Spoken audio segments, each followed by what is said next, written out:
So welcome again. It's my pleasure to welcome you on Slevarna's stage. I'm happy that you stayed with us for the next talk, and it's my pleasure to introduce next speaker and invite on stage Harry Halpin. Harry Halpin is the CEO of Nim Technologies, a startup creating an initiative mixednet with anonymous authentication credentials. Previously, he led research projects against surveillance like at INRIA, like Panoramics and W3C web cryptography standardization effort. He has also been the target of undercover cops across multiple countries, including the infamous Mark Kennedy. So, Harry, floor is yours. Thank you. Okay, thanks for the intro. I hope the audio is okay. So this, I don't know how many people were here 2 years ago at the Liberate conference, but at that conference, we gave a brief demonstration and a lightning talk on mixed networking.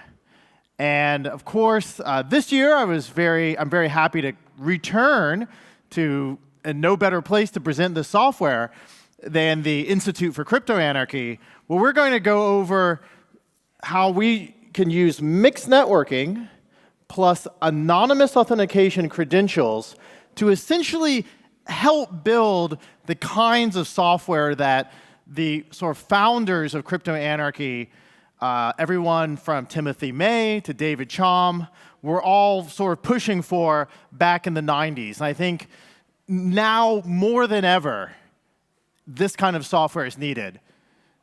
So that's me, that's Twitter.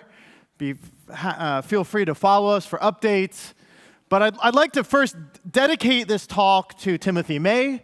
He died on December 15th last year. And he really, I think, inspired by basically inventing the term crypto anarchy and really having the vision everyone here. And it's very sad to see him go, but I think we build on the shoulders of giants, and we do honor to his memory by creating the kinds of software that he envisioned.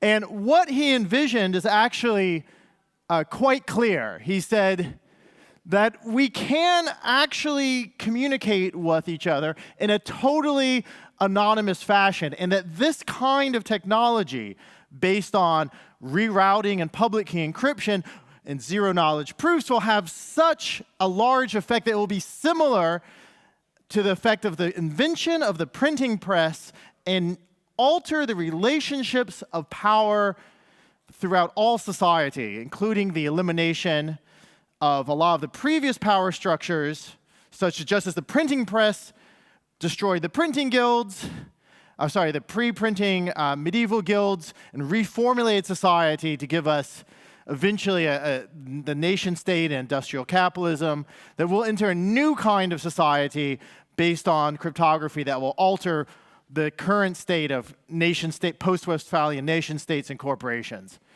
And there was a huge war to make this possible. This is myself and Amir Taki, kind of peeking over the back, with Phil Zimmerman. And I think people need to remember that there was, not only was there the Crypto Anarchist Manifesto, but there was literally a decade of essentially court cases and software creation really to get us to the point where we could even begin contemplating things like Bitcoin, which we take for granted today.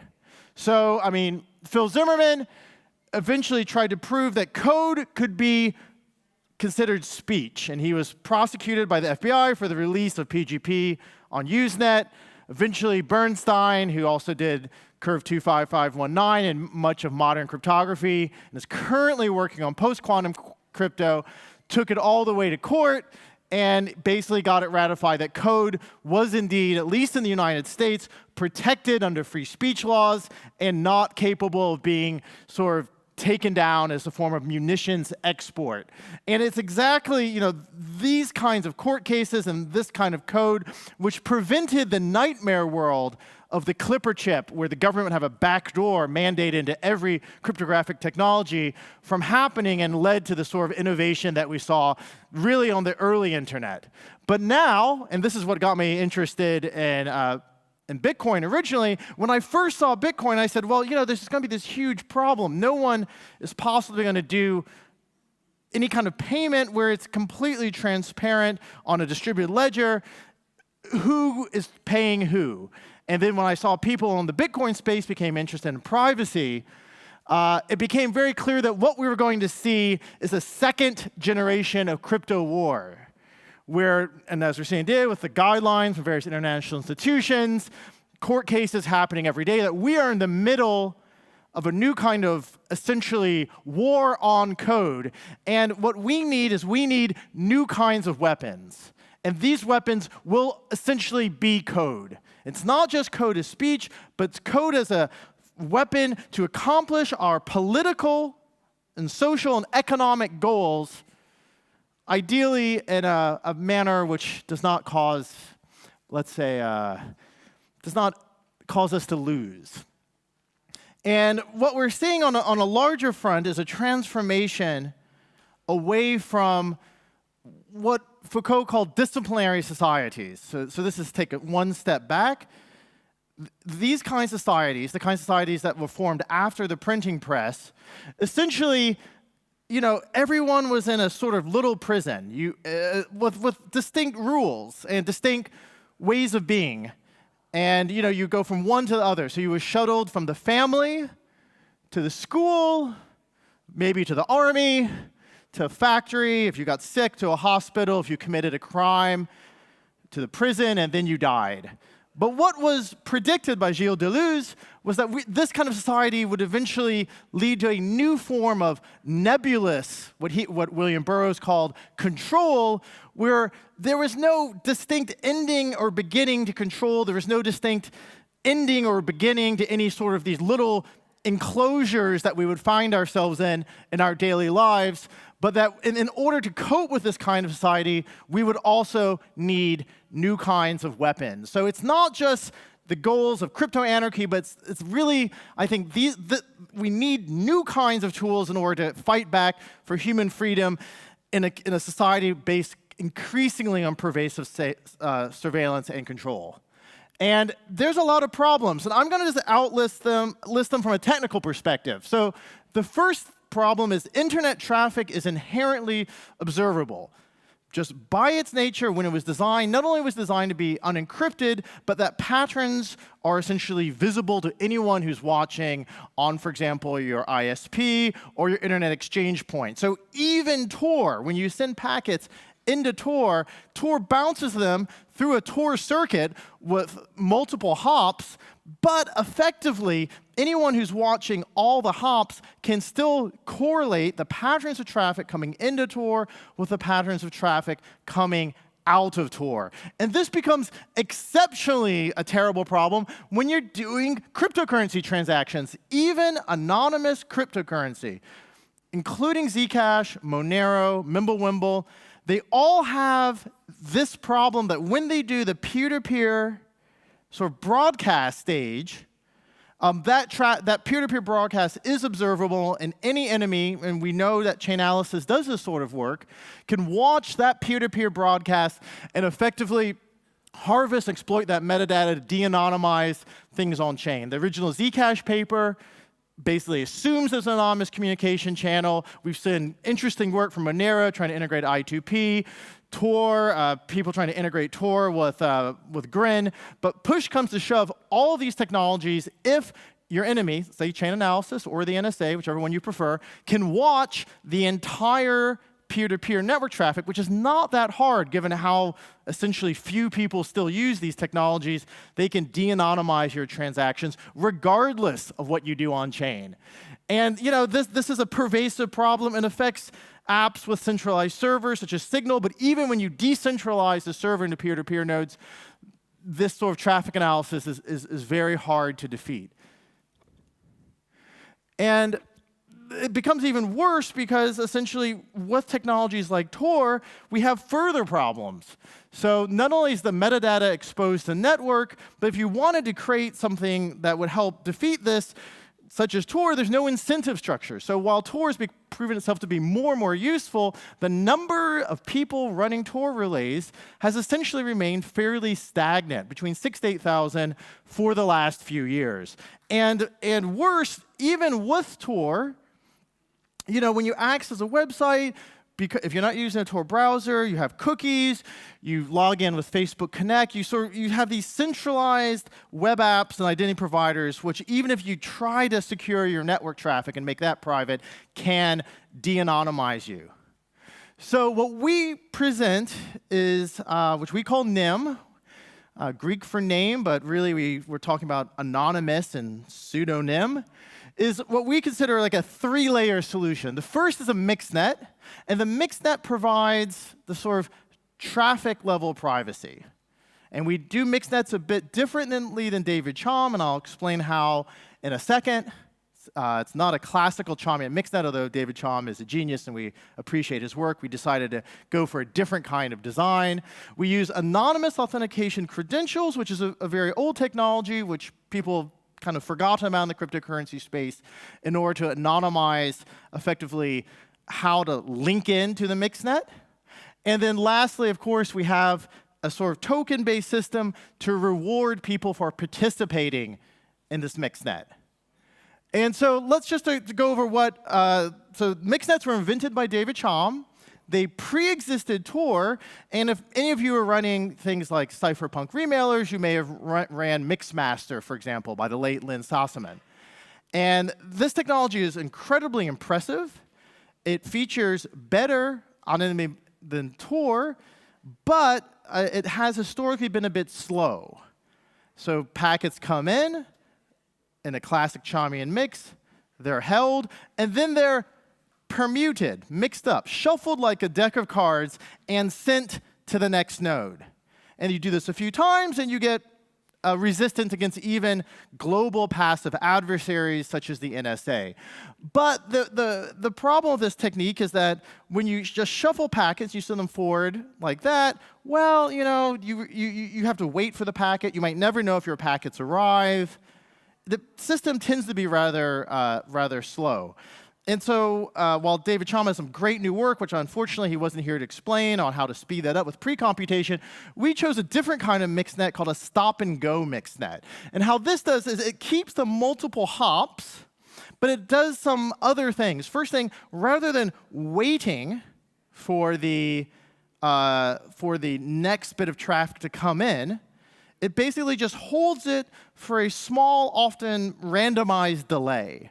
And these small kind of millisecond delays with enough traffic basically help break the pattern in the packets.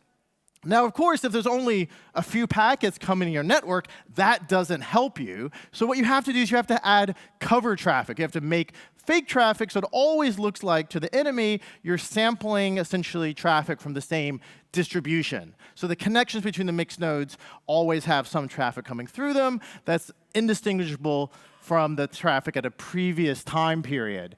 And this technique also lets you be able to loop the traffic back, so you can send anonymous traffic through a mixed net and then loop it back, and then that's sort of like an acknowledgement that your packet got through.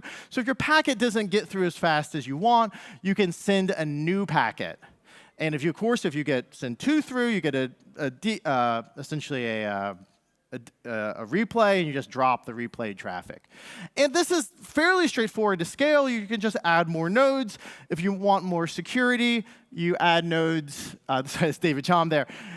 You add more nodes on a vertical level, and if you want speed, you add more nodes on a horizontal level. So I think we should all congratulate David Chaum for inventing mixed nets. And I think if you use this wonderful system, you don't need our system. And we do support Elixir. I do think that for other kinds of more generic anonymous overlay traffic, a new kind of mixed net is needed, and this is why we built the NIM mixed net from what's called the Loopix design. And this is just a quick illustration of how it works. So you see, first thing, packets have to be wrapped up on the user's computer using what's called Sphinx. And Sphinx is just a packet format which makes everything the same size, and it lets you do kind of encryption, authenticate encryption hop by hop, and re-randomize at every hop, therefore breaking the links between any packet. So you can't, for example, change a byte and packet on one hop and look and find it on the other. Then you add in, of course, multiple hops. Typically, in our current network, we have 9, but you can add more, like I said, more vertically to give you more security, because you only need one honest mix in the network path for it to be secure and unable to be de-anonymized. And you can add them on the top in order to basically get more capacity. If there's not enough traffic through, you add dummy packets. Again, at each hop, the packets are held for a bit, and you can see the packets come in, and they pop right out, and they're essentially anonymized. That's read, and they go to whatever service you want them to go. And you can look in comparison to Tor, where the PAT traffic comes in, but it comes out after a few hops, which is fine for obscuring your geolocation, but that's really all it does. You still have the same pattern of traffic, although, of course, Tor is better than a VPN, where you basically just go to someone else's computer and hop right back out. So, we've done a lot of testing on this mixnet. We have a full simulator, and what's really cool about mixnets is that even though they have a kind of reputation for being slow, at this point we can speed them up to get milliseconds level delays, and we can basically sort of tune it for different use cases. So for example, if you want to send cryptocurrency through a mixnet, you might want to be really private, and you want to slow it down. But if you want to send like text messages, encrypted messages, like Signal kind of messages through a mixnet, you might want to speed it up.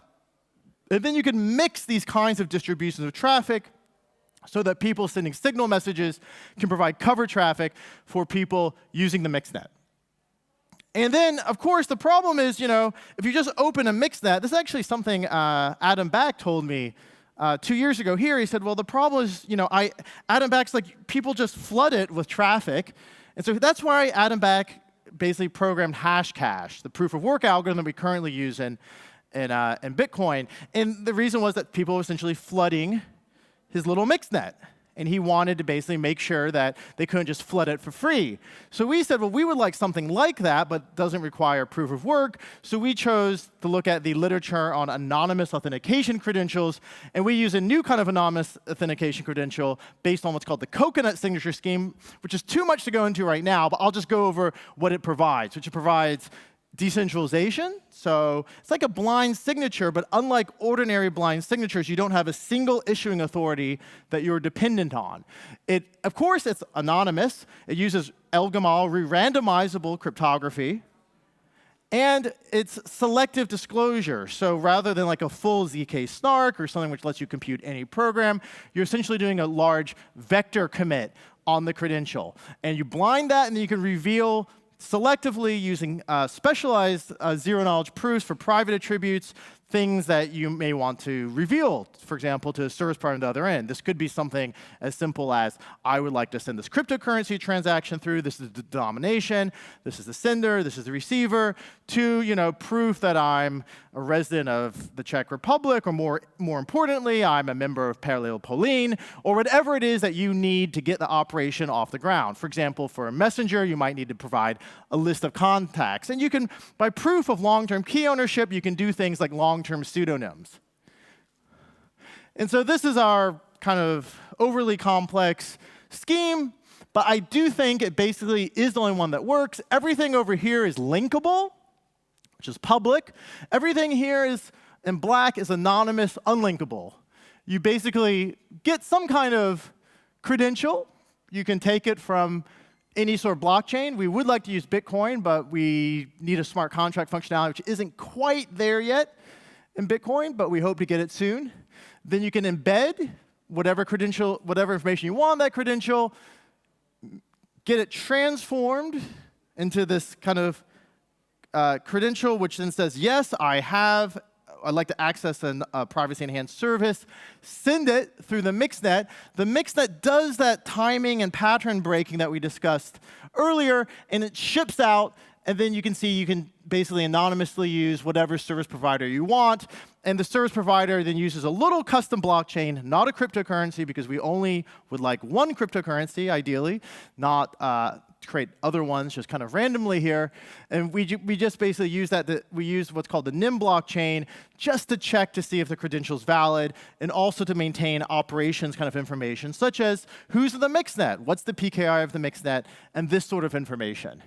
And works really fast in a few milliseconds, so much faster than ZK snarks on Zcash. And this Adam back really, I really owe him on this one, because he really helped inspire this concept where I was saying, well, Adam, if we were going to redo Bitcoin from the beginning, what could be done differently? He said, well, the problem with mining is it does help maintain the economy, and that's great, and it makes everything stable. But privacy historically is really expensive computationally, and we don't have any incentives to let people make computation more private. So he said, wouldn't it be great if there was some way we could use all this computational power and these incentive structures that Nakamoto has taught us through Bitcoin, and use that to basically fuel privacy-enhancing technologies? And so that's kind of what we've done, actually.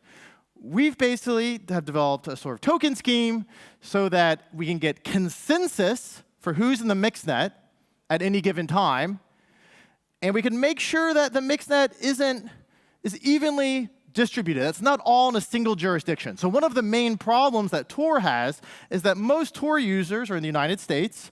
They would like to use Silicon Valley services, which are also in the United States, and most Tor nodes are in Germany. So essentially, you're bouncing users from the US to Germany back to the United States. What we would like to do is we would like to actually make sure that the network is global and resistant to state repression. So that's why we would like to sort of reward, for example, even a more low-capacity node in some place like Hong Kong or Indonesia or Malaysia, more than a high-capacity node, which is, for example, in New York or Amsterdam. And then what we really want is we want something that's called like proof of mixing rather than mining. So we want these rewards to be fair. We want people who are handing over machines in a permissionless manner to form a mixnet to be rewarded for mixing this traffic, for basically getting these packets, holding them for a few seconds, and routing them to the next level. And so we call that mix mining. And then, we would need to basically do what Bitcoin does, because what Bitcoin does is successful. It's proof incentive systems work.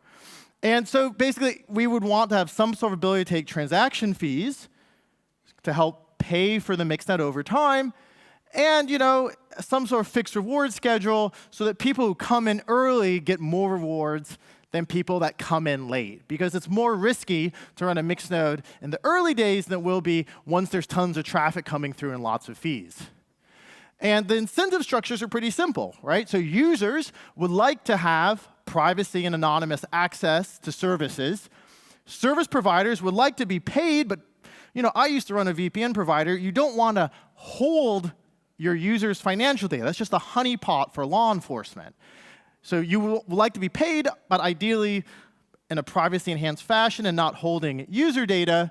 Mixed nodes, as I said earlier, unlike Tor, should be rewarded economically for doing this work, running the server, pushing out these packets.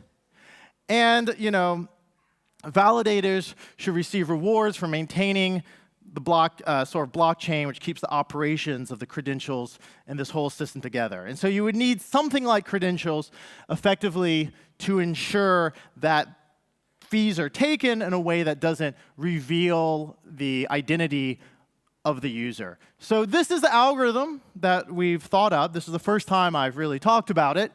What we do is we do something kind of similar. A verifiable random function essentially is a signature, like a digital signature, but without a message. But we can we can collectively produce bytes and show that those bytes are indeed random. So in the beginning of, let's say, an epoch, a period of time in our mixed network, you basically run a verifiable random function. That verifiable random function is then produces a random path through the mixed network, because again, we want it to be fair, an unbiased random path, and we do a commitment of that to the blockchain. Once you've done this commitment also chooses randomly a user to send in through a kind of measurement traffic. This can be thought of as, I think my friend Leif Riggi put it, a secret shopper, someone who's, pretends to be a normal packet, but's actually there to decide if someone's actually shipping packets correctly or not. So because we use the Sphinx packet format, which is this nice, also used in the Lightning Network, this really nice anonymous packet format, the mixed nodes themselves can't distinguish user traffic from cover traffic from essentially measurement traffic. So they can't tell if they're being rewarded or not. They're just getting packets and shipping them.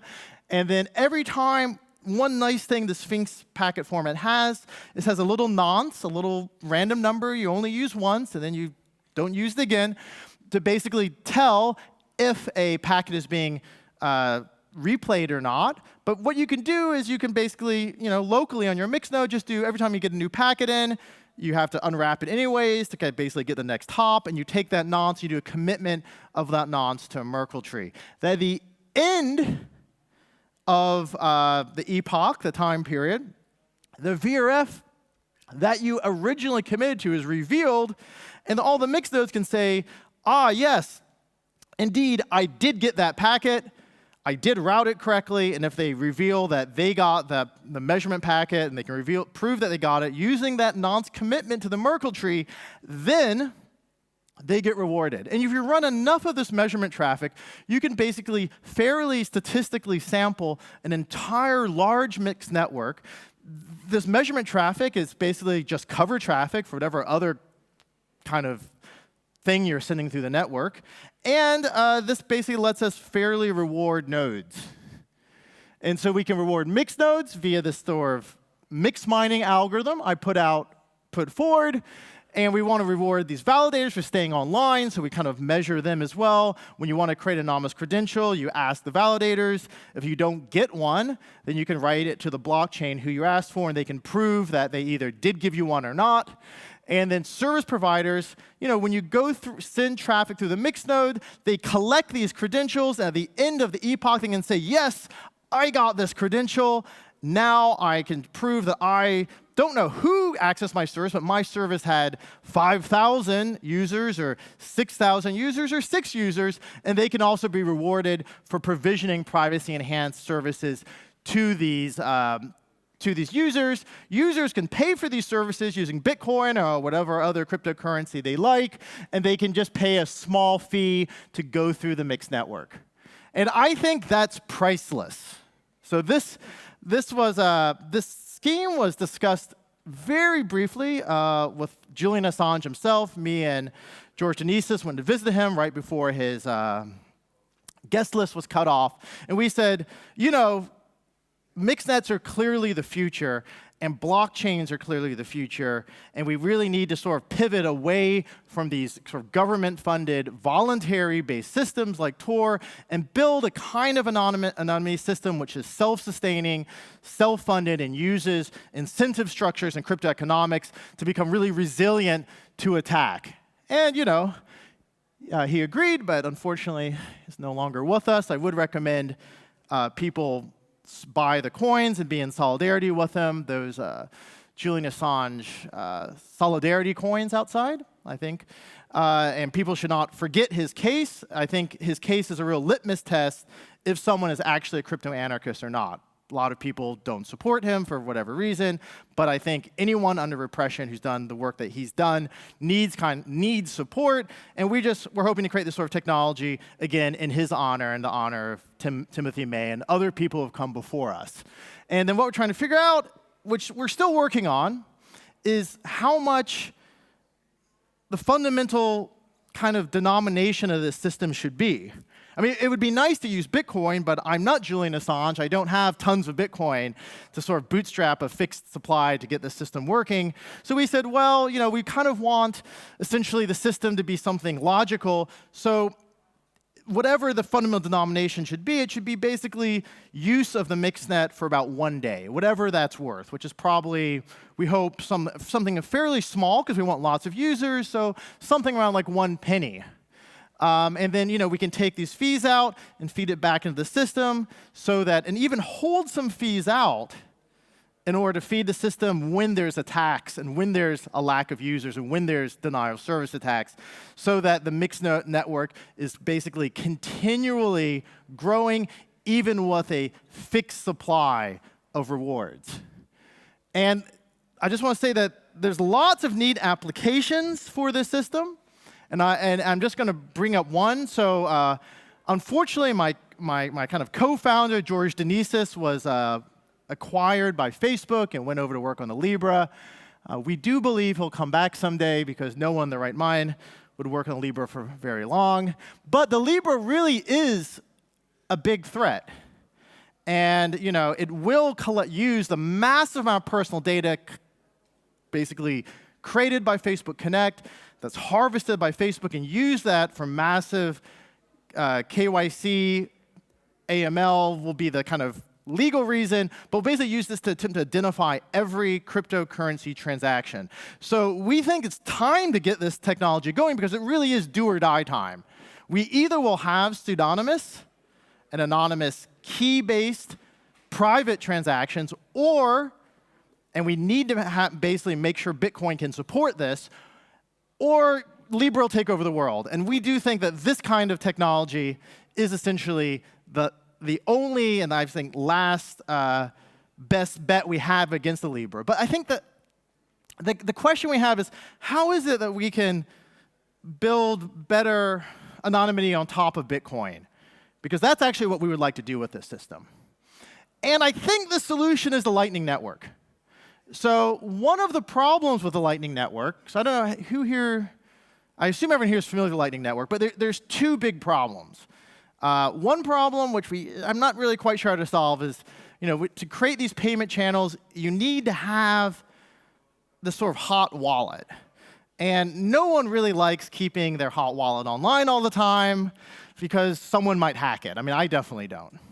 But there's another problem, which is at least for public channels. I mean, there are private channels we don't know about, but for public channels, the list of channels is basically public, and anyone, this is a visualization of them, can basically monitor all of the open channels and all the paths through the Lightning Network.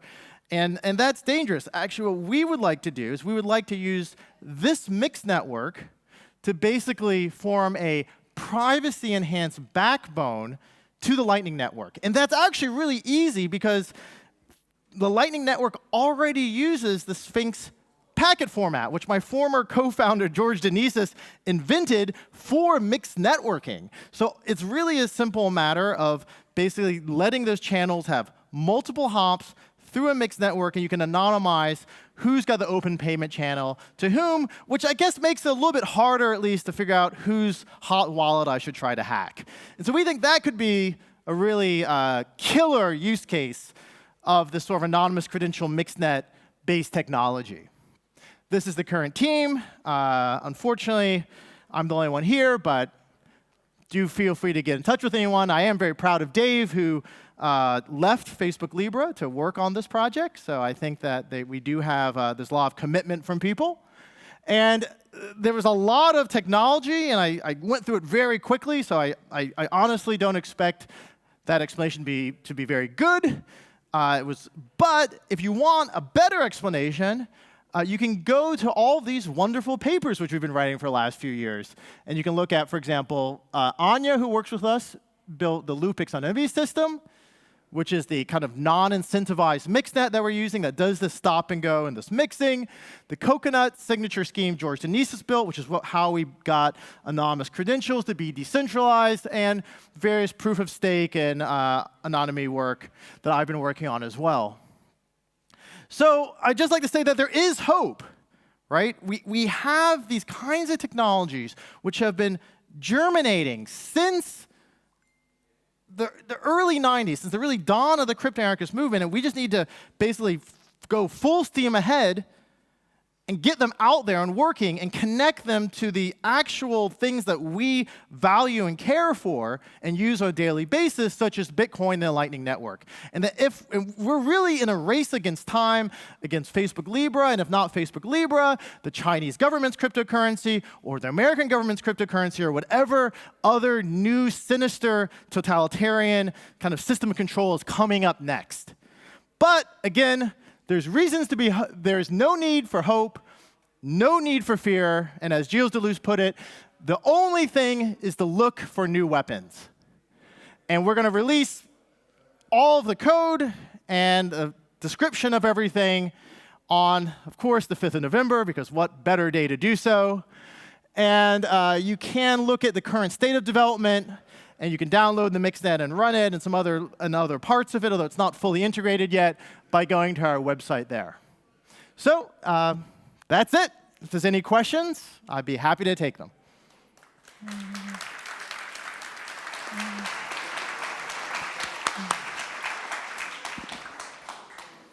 Okay, thank you for sharing with us. I see right hand, and I see here, I see there. Okay, we have a few questions. Thank you very much for an enlightening talk. I wanted to ask you a bit more detail. Like, you really think that Libra is a threat? Like, the decentralized crypto could really kill Bitcoin? And if so, how? How would that look? Yes, I think it's fairly straightforward. So, unfortunately, the problem is there's a lot of people out there who aren't politically aware. People will just, they already use Facebook, they'll use Facebook Messenger, they'll use WhatsApp. WhatsApp in particular covers, as Preston Byrne put it, a quarter or a third of the sentient human life on this planet. And they will use that for monetary transfers. And the problem with that is that we'll normalize the sort of process of total identification that Facebook will require through the Calibra wallet. And they've said they'll require this in order to use the Libra. And as more people, if their first experience of digital currency is essentially a kind of, personal data, giving all their personal data to Mark Zuckerberg and his other lizard human friends, then they'll become used to it. It'll become normalized. And the kind of freedom that we experience with Bitcoin of using pseudonymous keys will become a relic of the past. And then what will be worse will be what could happen is what Amir Taki said in a very good, I think it's called Code as a Weapon, a very good blog post on CoinDesk, where he said the danger that we face with Libra is that it could fragment cryptocurrency so that all of the legal uses of cryptocurrency, all the approved uses of cryptocurrency happen through the Libra, and everyone assumes that the only use for Bitcoin is things which are, black markets, financing terrorism, and then that gives the government's excuse to crack down even harder on Bitcoin than they're doing today. And I think that's really dangerous. And so we need to have both resilience and better privacy within Bitcoin and all these great usability Bitcoin stuff that I'm not really working on. All those need to get out the door really fast. Next.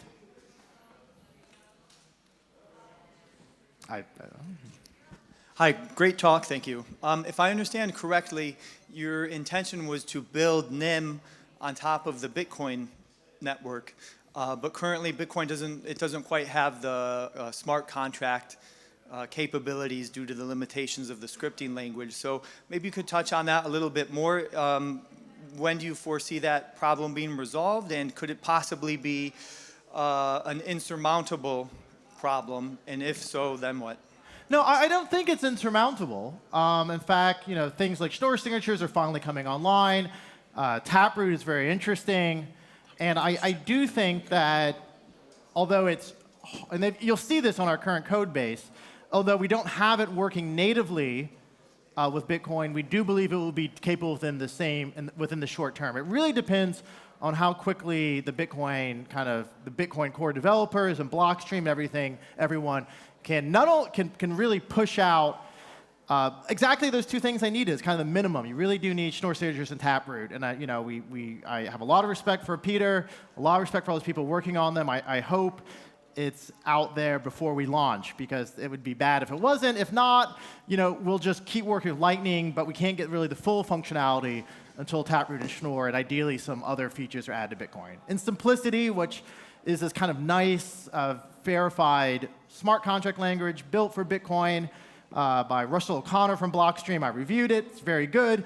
I really want to see that pushed in as well, because then we can really enable all sorts of very complex payment. Because you see that if you have a mixed node and you have services, you do need to have the kind of fees taken out on top of Bitcoin fees, and it would be really nice to do that on a sort of smart contract on top of the Bitcoin blockchain. I do know those people are getting very close to finish, but also they said that last year. So I'm hoping this year or next year is the real year it gets done, 2020.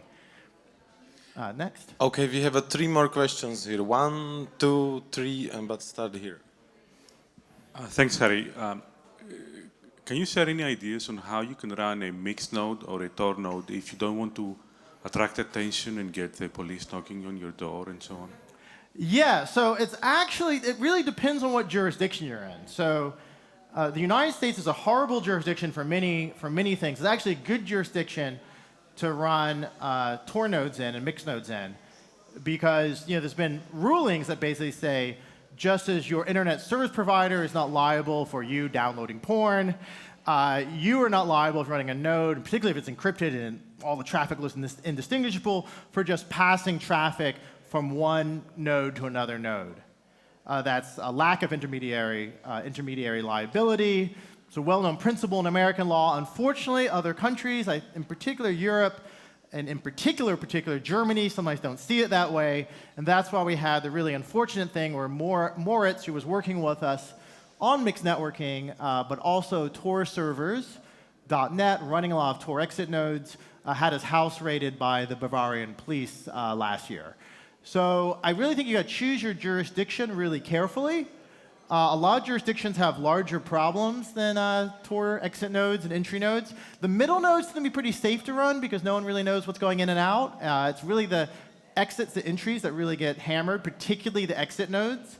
And I do think that a lot, this is a thesis from Amir, but Amir believes a lot of dark markets are being shut down right now. That's why you're not seeing too many new Silk Roads right now, is because all these correlation attacks funded by DARPA and Carnegie Mellon, et cetera, on the Tor network. That's probably true, in which case a mixed networking would provide better defense against these kinds of attacks. And, finally, I think, what the real reason to have an incentive structure on top of a mixed network is that there is no incentive structure to run a Tor node besides kind of feeling, part of a community, helping the world, helping fight for privacy. And I believe in all those things too, but I would really like for someone to pay my court bills when the police come. And I think one thing is that if you're running a mixed node, we would like our system, through Bitcoin fees or however we do it, to basically give you, it should be very lucrative to run an exit node or keep all the traffic inside the mixed network so that you can pay your fees if there's any legal problems. And I think that's really the long-term solution to that problem, at least before the collapse and destruction of the nation state. And then it won't be a problem anymore. So, Sorry. I just want to extend this question, what is the current status of the project? When do you expect that we can really download the node, install it, and get at least the same profit that the server housing cost? Yeah, so we are currently working out the crypto economics to make sure that everyone can make a profit. But if you want to run a node without profit, you can do it today. Just go to the website. There's a link to the GitHub, and you can download the mixed node code there. It is all in Go. We would like to recode it in Rust in C++ to get things to be faster. But we thought for version 1, pushing it out quicker was better than getting it perfect. So you can download and run a node today. And we have some demos that I think we even have some of it Dockerized. It's pretty easy to test. That being said, I wouldn't recommend using it. Because there are 2 things that you would need to use it besides just financial reward, and that's you would need to know how long to hold the traffic before passing it onwards, and how much cover traffic to produce. And these are called parameters. These are enabled. You can basically look at your traffic and figure out those kinds of parameters. And that software we do have working, but we don't have it working dynamically, so it can dynamically reconfigure those parameters. So we're trying to get that working, ideally, as soon as possible. I wouldn't recommend anyone use it for real anonymous stuff until we get that working. And I think there's one more. Okay, thank you. Now and I see you again. Don't worry, you will get it. Oh, last thing. If you would like to run a mixed node, we are going to be beta testing. If you go to the web page, you go down to the bottom of the web page. It says sign up to run a node. Just write your email in there. We'll send you an email. When you're ready. It does cost about $1,000 a month on average to run a Tor node, but I think in countries like Prague and stuff, it's going to be considerably cheaper, just a few hundred, maybe less. So regarding the NIM token, how do you foresee like the initial distribution, and how would you like to control the price if you say like the token should be valued at something like 1 day worth of running a VPN?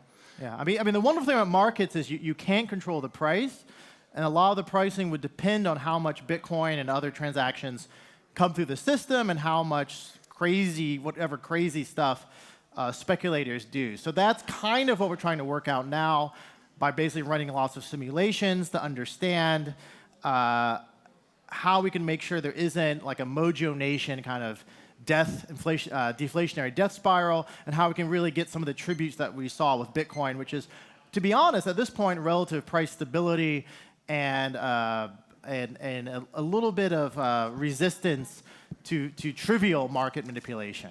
So I think those are kind of open questions. We will do our best to answer those, and that's why we're not launching the system today. So maybe one more question. Hi. Are you planning an ICO for this NIM token? Yeah, now that was what everyone was discussing 2 years ago, and I think unfortunately those are kind of out of fashion right now. So we are trying to figure out how to do it. There will be an announcement on November 5th. We haven't determined yet. I think essentially the best thing to do would be to fund the beginning through some sort of, if we had a massively rich sponsor that would throw down, that would be great. Until then, we have to figure out some way to basically fairly gather the rewards up. And so, I wouldn't put any kind of distribution mechanism totally off limits right now. But if you are a giant Bitcoin whale, we would be more than happy to talk. So. Okay, so we can do one more question. So anybody in the audience with a question? No. Okay, so no ICO, no question. Okay, thank you, Harry. Thank you. Thank you for delivering a talk and sharing with us.